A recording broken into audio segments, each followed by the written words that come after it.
Il existe des accords spirituels qui transcendent notre compréhension ordinaire de la réalité.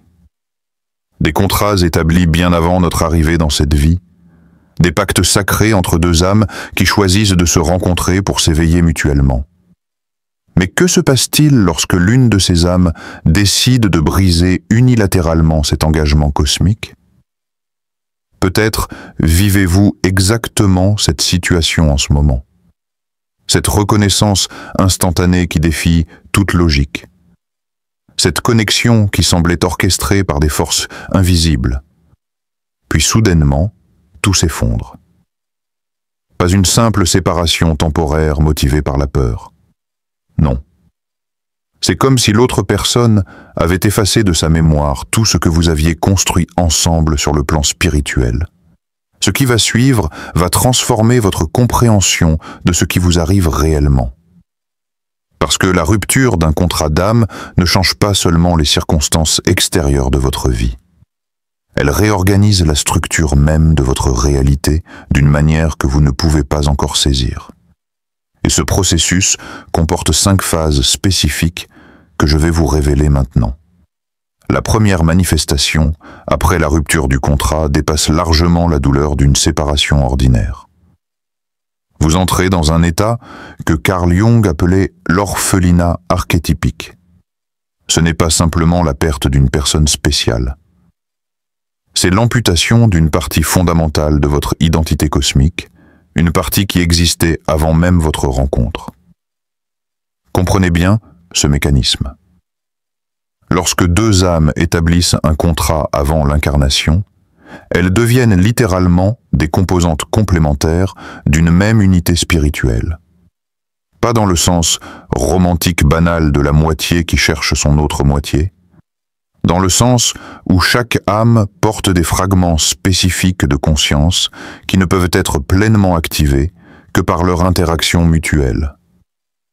Imaginez 2 clés conçues pour ouvrir ensemble une porte spécifique de la réalité. Quand l'une des âmes brise le contrat, vous restez avec votre clé, mais la serrure a disparu.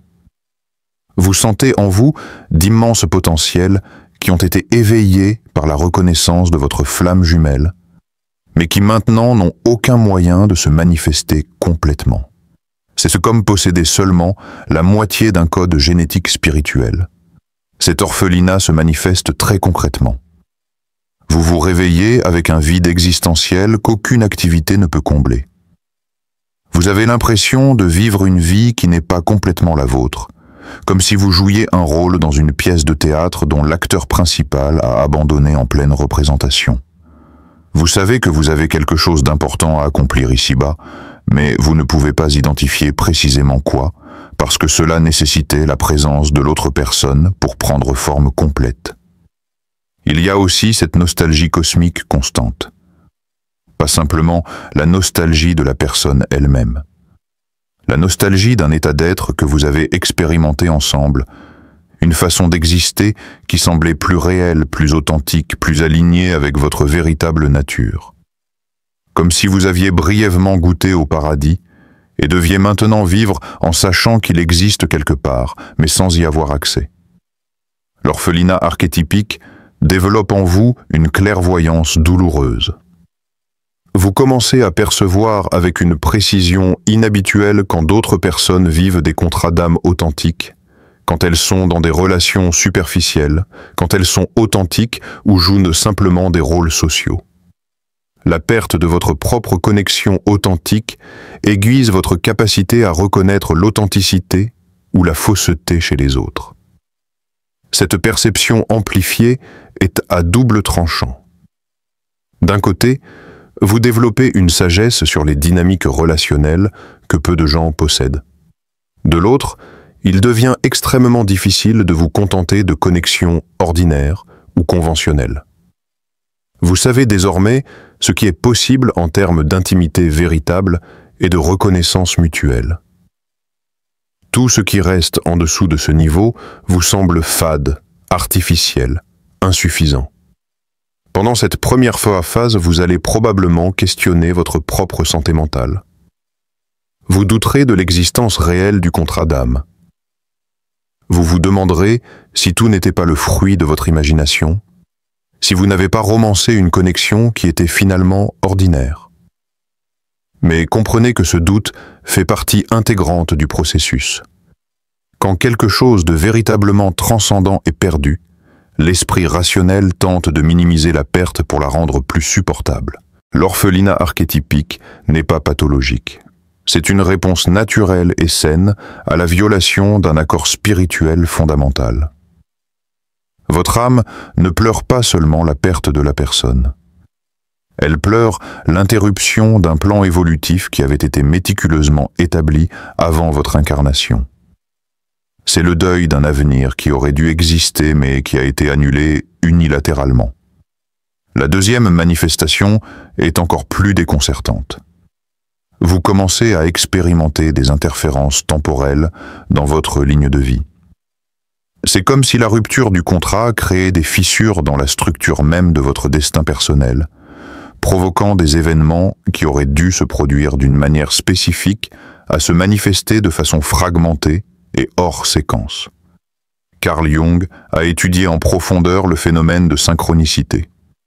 Il a découvert que lorsque deux âmes opèrent dans un contrat spirituel actif, leur vie se déroule selon des schémas synchronistiques précis. Des événements apparemment indépendants se coordonnent de manière quasi miraculeuse pour créer des opportunités de rencontre, de croissance et d'accomplissement mutuel. L'univers conspire activement pour maintenir les deux âmes sur le chemin de l'accomplissement du contrat. Mais quand l'une des âmes brise le contrat, cette coordination cosmique s'effondre brutalement. Vous commencez alors à expérimenter des coïncidences étranges qui semblent vouloir vous mener vers la personne qui vous a abandonné, mais qui arrivent toujours trop tard, toujours au mauvais moment. L'univers essaie encore d'accomplir le contrat original, mais sans la coopération de l'autre partie, ces tentatives deviennent désajustées et souvent douloureuses. Les exemples sont frappants. Vous recevez des informations sur cette personne exactement au moment où vous commenciez à avancer.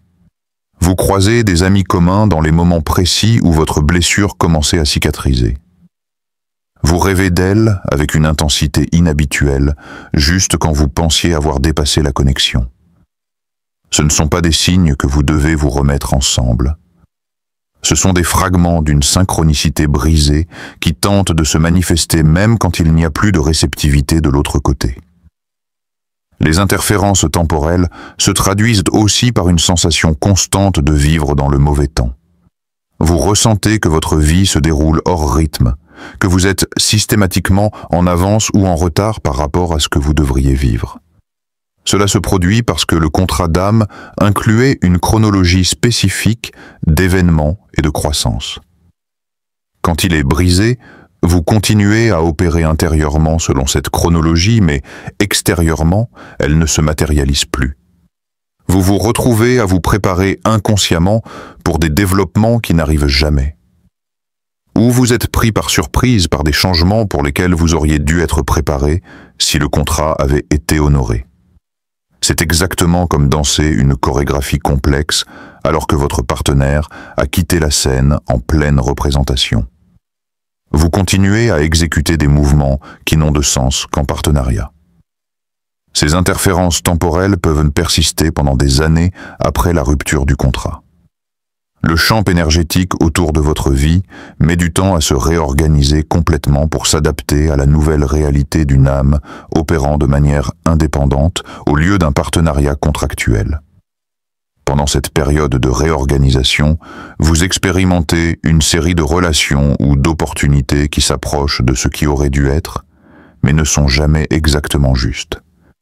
Cette expérience peut être profondément désorientante. Vous commencez à remettre en question votre capacité de perception, votre intuition, votre compréhension de la façon dont la vie fonctionne. Mais il n'y a rien de dysfonctionnel en vous. Vous naviguez simplement les conséquences d'un événement qui transcende les règles normales de cause et d'effet. C'est pendant ces interférences temporelles que beaucoup développent ce que Jung appelait une perspective transtemporelle. Vous commencez à percevoir qu'il existe de multiples dimensions de temps opérant simultanément. le temps chronologique des horloges et des calendriers, le temps psychologique des émotions et des mémoires, et le temps spirituel des contrats d'âme et des objectifs évolutifs. La rupture du contrat vous force à développer une conscience de la façon dont ces différents types de temps interagissent et entrent parfois en conflit les uns avec les autres. La troisième conséquence est peut-être la plus mystérieuse et la plus perturbante. Vous développez ce que Jung décrivait comme une perception spectrale de l'âme absente. Même après la rupture consciente du contrat, une partie de l'âme de l'autre personne reste énergétiquement connectée à vous, mais maintenant comme une présence fantomatique que vous pouvez sentir sans pouvoir l'atteindre. Jung a étudié extensivement les phénomènes de projection et de transfert, mais il a découvert que les contrats d'âme créaient un type différent de liaison psychique. Quand deux âmes établissent un accord avant l'incarnation, elles entrelacent littéralement des aspects de leur champ énergétique. Durant la vie terrestre, lorsque le contrat est honoré, cette liaison facilite la communication télépathique, la synchronicité, la reconnaissance mutuelle instantanée. Mais quand une des âmes brise le contrat, cette liaison ne se dissout pas complètement. Elle se transforme en ce que Jung appelait un complexe autonome partagé. Et c'est là que les choses deviennent vraiment étranges. La perception spectrale se manifestait de plusieurs façons troublantes.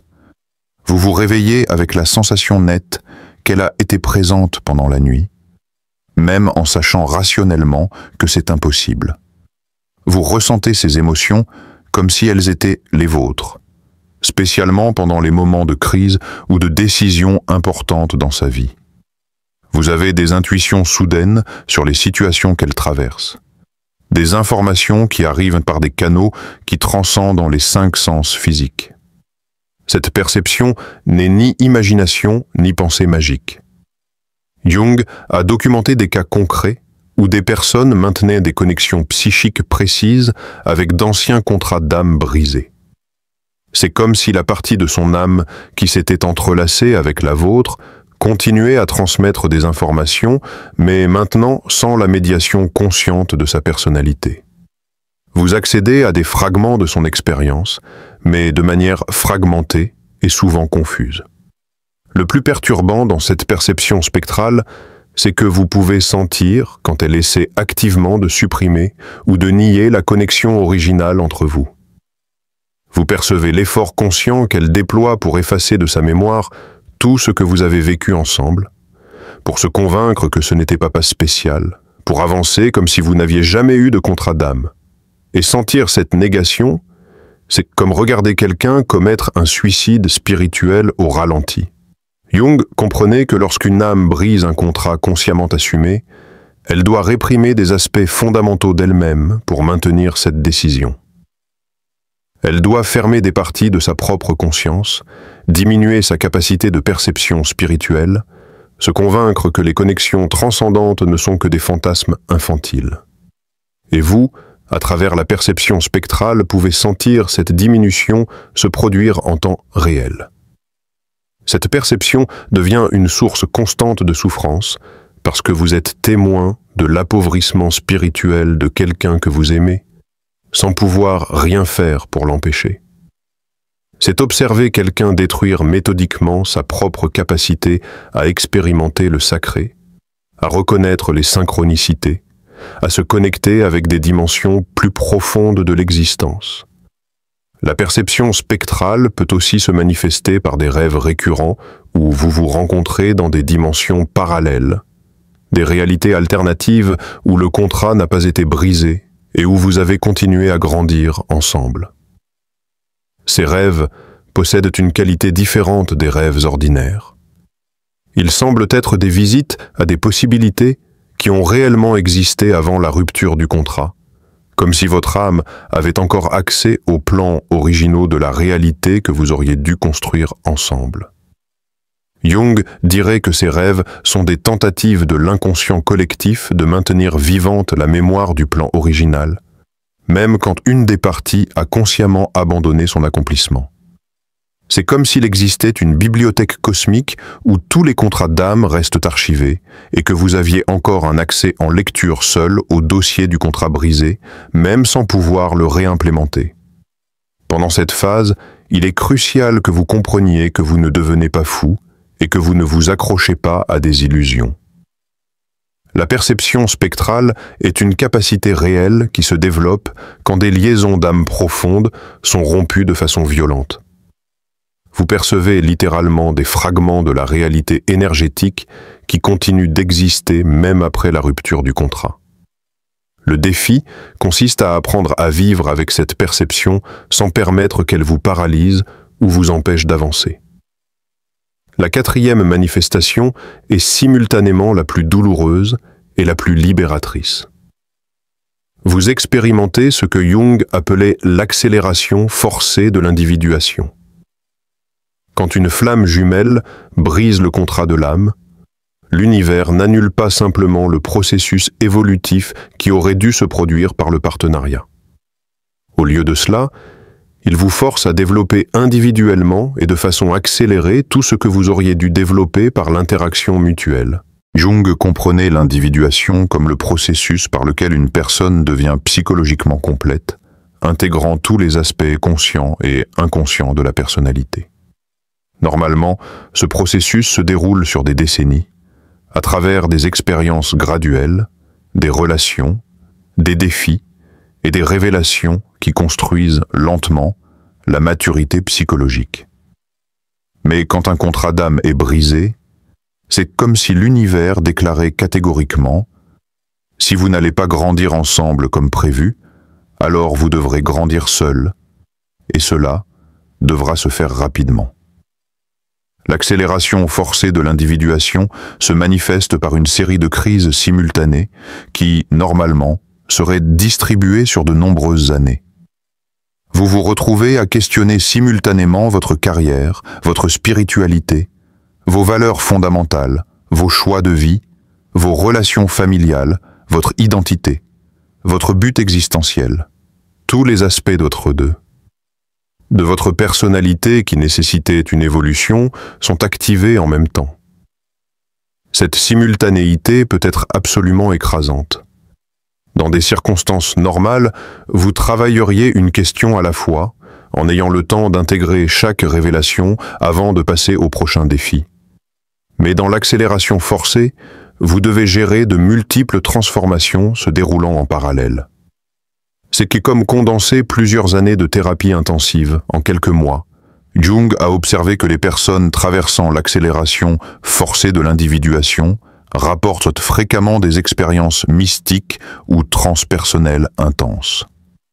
La pression psychologique de temps de croissance simultanée ouvre des canaux de perception qui normalement resteraient fermés.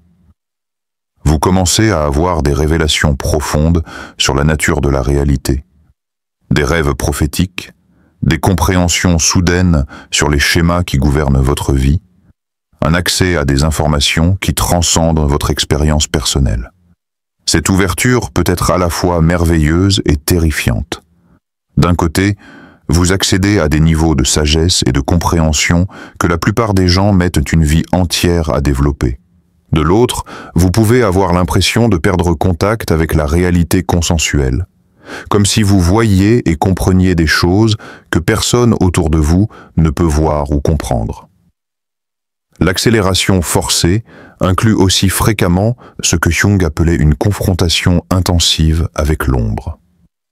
Tous les aspects de vous-même que vous aviez niés, réprimés ou évité d'affronter deviennent soudainement impossibles à ignorer.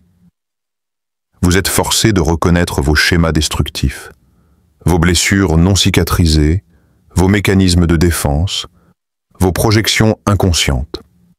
C'était comme si une lumière extrêmement brillante était allumée simultanément dans tous les coins sombres de votre psyché. Ce processus peut être brutalement douloureux. Vous découvrez des aspects de vous, vous-même que vous auriez préféré ne jamais connaître. Vous reconnaissez des comportements qui ont causé de la souffrance aux autres. Vous acceptez des responsabilités que vous aviez évité d'assumer. Mais Jung insistait sur le fait que cette confrontation avec l'ombre, bien que douloureuse, est absolument essentielle pour le développement d'une personnalité authentique et intégrée. Pendant l'accélération forcée, vous pouvez aussi expérimenter ce que Jung appelait l'énantiodromie, la transformation de quelque chose en son opposé. Des caractéristiques de votre personnalité qui ont toujours été stables se renversent soudainement. Si vous avez toujours été une personne très contrôlée, vous pouvez devenir excessivement spontané. Si vous avez toujours été très émotionnel, vous pouvez devenir rationnellement froid. Si vous avez toujours été dépendant dans les relations, vous pouvez devenir presque incapable d'intimité. Ces inversions ne sont pas pathologiques. Ce sont des tentatives de votre psyché de trouver un nouvel équilibre après le traumatisme d'avoir un plan de vie fondamental annulé abruptement. C'est comme si votre âme expérimentait différentes façons d'être pour découvrir lesquelles vous servent véritablement maintenant que vous n'êtes plus défini par un contrat de partenariat. L'aspect le plus défiant de l'accélération forcée, c'est que vous devez traverser tout cela essentiellement seul. La personne qui devrait être à vos côtés, soutenant et partageant ce processus de croissance, a choisi de briser le contrat et de se retirer. Vous devez développer des ressources internes qui normalement auraient été développées par un soutien mutuel. Mais voici ce qui est extraordinaire. Les personnes qui traversent l'accélération forcée de l'individuation émergent fréquemment du processus avec une force, une sagesse et une authenticité qui sont rarement observées chez quelqu'un de leur âge. Elles développent une forme de complétude intérieure qui généralement n'est atteinte qu'après des décennies de vie consciente. Elles sont forcées de mûrir spirituellement en mode accéléré. Jung dirait que c'est la compensation cosmique pour le contrat brisé. Vous avez perdu l'opportunité de grandir par le partenariat comme prévu, mais vous avez gagné l'opportunité de développer un niveau d'autosuffisance et d'intégrité intérieure que vous n'auriez peut-être jamais atteint si les choses avaient été faciles. Vous devenez une personne entière, non par l'équilibre avec un autre, mais par l'intégration complète de tous les aspects de vous-même. La cinquième et plus extraordinaire conséquence est que ce que Jung reconnaîtrait comme l'éveil de la fonction oraculaire. Vous développez une forme de perception qui transcende complètement les limitations temporelles et spatiales normales, devenant capable de percevoir des schémas, des connexions et des possibilités futures avec une précision qui défie l'explication rationnelle. Jung a étudié extensivement les personnes qui développaient des capacités divinatoires après des traumatismes psychiques profonds. Il a découvert que la rupture d'un contrat d'âme est l'un des catalyseurs les plus puissants pour ce type d'éveil. C'est comme si la douleur d'avoir un accord spirituel violé forçait la conscience à s'étendre vers des dimensions où ces accords sont créés et peuvent être perçus directement. La fonction oraculaire ne se manifeste pas comme une capacité surnaturelle mélodramatique.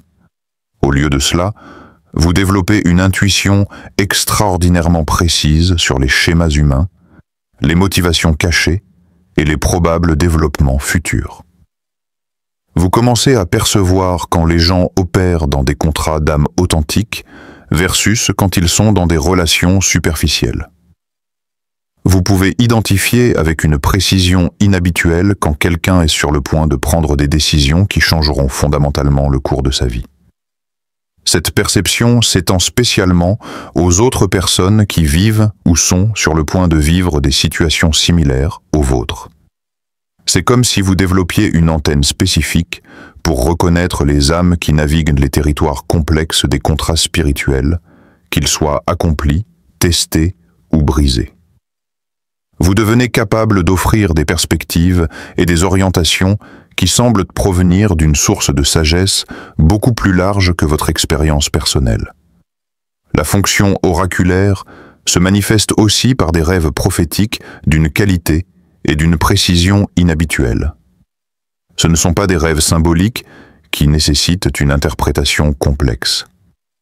Ce sont des visions directes d'événements futurs, spécialement ceux liés à d'autres personnes qui traversent des parcours de croissance spirituelle.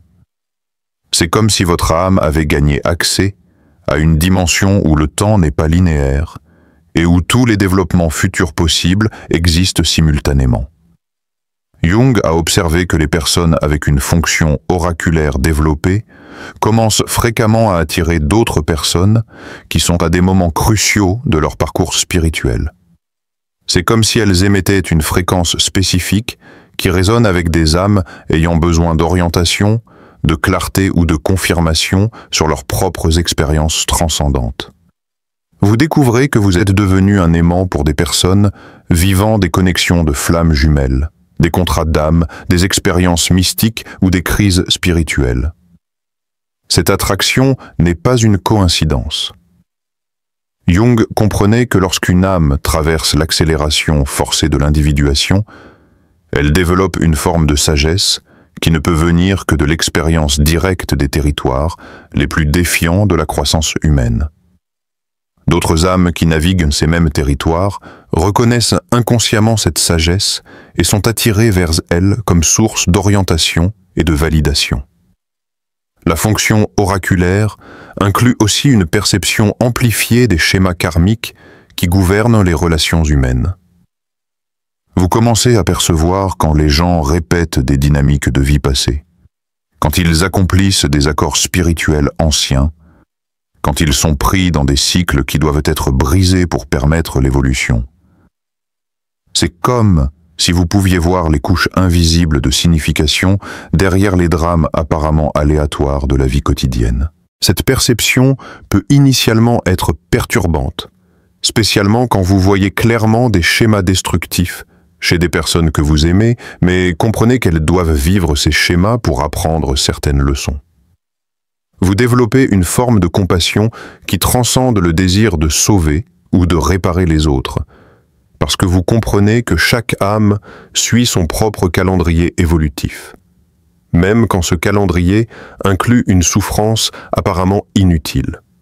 La fonction oraculaire vient fréquemment accompagnée d'une capacité de canalisation inconsciente.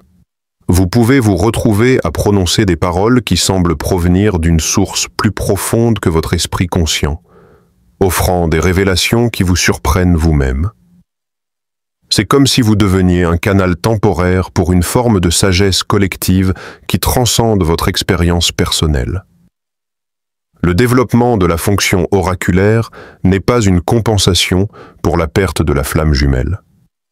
C'est une évolution naturelle d'une conscience qui a été forcée de s'étendre au-delà de ses limites normales. Vous n'avez pas développé ces capacités pour remplacer ce que vous avez perdu, mais parce que l'intensité de votre expérience a ouvert des canaux de perception qui existaient toujours potentiellement en vous. L'aspect le plus extraordinaire de la fonction oraculaire, c'est qu'elle inclut fréquemment une compréhension directe du processus, même des contrats d'âme. Vous commencez à percevoir intuitivement comment ces contrats se forment, pourquoi ils sont brisés, quelles sont les conséquences spirituelles de différents choix, et comment l'univers compense quand les accords originaux ne peuvent pas être accomplis. C'est comme si vous gagniez accès à une bibliothèque cosmique où toutes ces dynamiques sont archivées et comprises. Cette compréhension peut initialement être écrasante, parce que vous percevez simultanément la magnitude de ce que vous avez perdu et la grandeur de ce que vous avez gagné par cette perte. Vous comprenez que votre expérience spécifique fait partie d'un schéma beaucoup plus vaste d'évolution de la conscience humaine, où certaines âmes se portent volontaires pour vivre les territoires les plus défiants de la croissance spirituelle, afin qu'elles puissent ultérieurement servir de guide pour d'autres âmes naviguant des expériences similaires. Vous n'êtes pas simplement quelqu'un qui a perdu sa flamme jumelle. Vous êtes devenu quelqu'un qui peut illuminer le chemin pour d'autres âmes qui traversent les mêmes ténèbres que vous avez traversées. Et c'est là que réside le véritable sens de tout ce que vous avez enduré. Quand une flamme jumelle brise le contrat de l'âme, ce n'est pas la fin de votre évolution spirituelle. C'est le début d'une transformation que vous n'auriez jamais pu imaginer. Ce que vous vivez en ce moment aussi douloureux que cela puisse être, n'est pas un échec cosmique. C'est une redirection radicale de votre destinée vers quelque chose de plus vaste que le plan original.